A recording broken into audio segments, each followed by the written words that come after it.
Welcome to Sci-Fi Stories. If you love stories of courage and mystery, make sure to subscribe and join our growing community.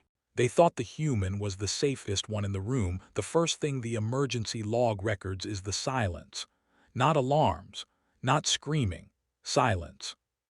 A long, suffocating pause where every species in the observation chamber realized the same terrible thing at once.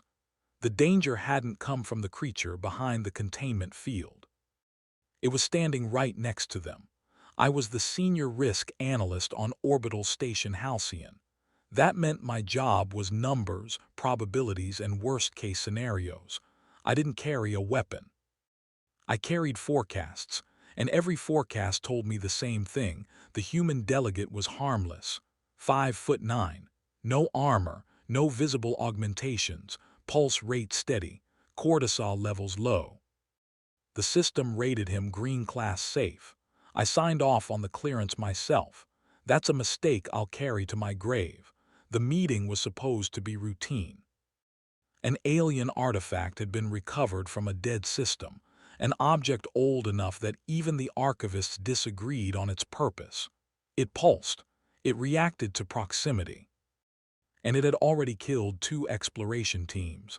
So the council assembled every specialist they could find, biologists, physicists, psionics, and one human consultant named Eli Carter.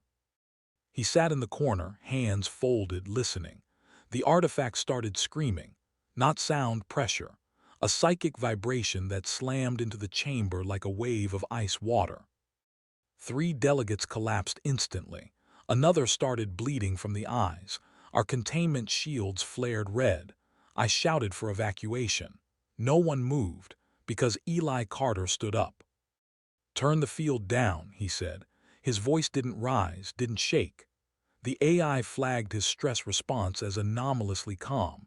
I told him that was impossible. The artifact reacted violently to neural complexity. Even the strongest psionics couldn't approach it. Eli nodded. "Yeah," he said, "that tracks." He stepped forward. Every alarm we had went berserk.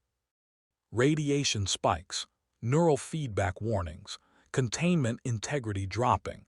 This thing had erased civilizations, and the human just walked. I remember noticing his hands. They were shaking. Not from fear, from restraint. When he reached the artifact, something changed. The pressure stopped. The psychic scream collapsed into silence.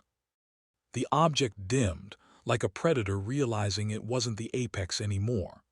Eli placed his palm against it and spoke, not out loud, but the artifact reacted like it had been answered. Later, when we reviewed the data, the truth finally surfaced. The artifact wasn't a weapon. It was a test, a filter. It destroyed minds that tried to dominate it. But it synchronized with minds built to endure. Human brains evolved under constant pressure. Fear, pain, loss, endurance without surrender. They don't burn bright, they hold. Eli collapsed after we shut the system down. His vitals were catastrophic. Internal bleeding, neural scarring, microfractures along his spine. He survived anyway, because humans do that. The council reclassified humanity that day, not as warriors, not as predators, but as something far more dangerous. Containment species, beings who don't conquer chaos, they absorb it. I keep the original clearance form on my desk, green class safe. Every morning I look at it and remind myself, the most dangerous thing in the galaxy isn't the creature that attacks. It's the one that can stand in hell and stay calm long enough to decide what survives.